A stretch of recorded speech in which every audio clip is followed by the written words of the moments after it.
So a sale-leaseback transaction is one where a company who owns their real estate will sell the property to somebody else and then become a tenant in the property by entering into a long-term lease for that asset.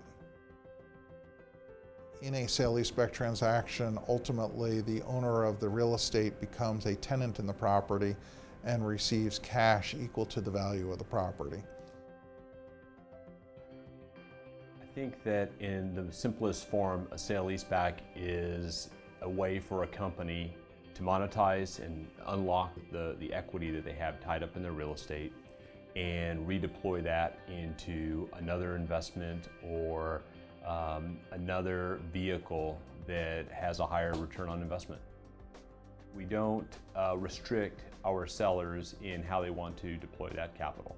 So once they monetize the real estate, most companies will pay down debt or have a strategic use for the proceeds, but AIC is not going to dictate where those proceeds go.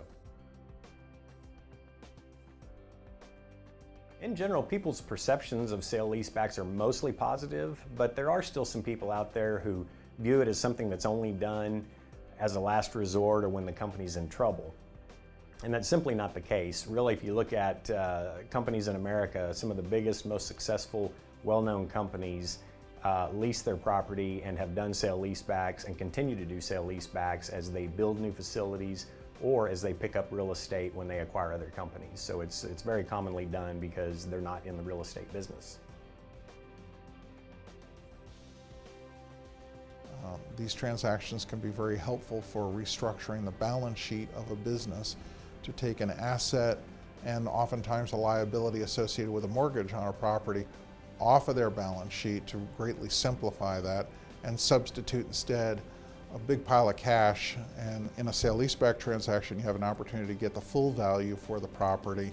And from a covenant standpoint, the really only obligations that they have are to continue to treat it like they own it and to make their rent payments in a timely manner. So that creates more flexibility for the owners of the business.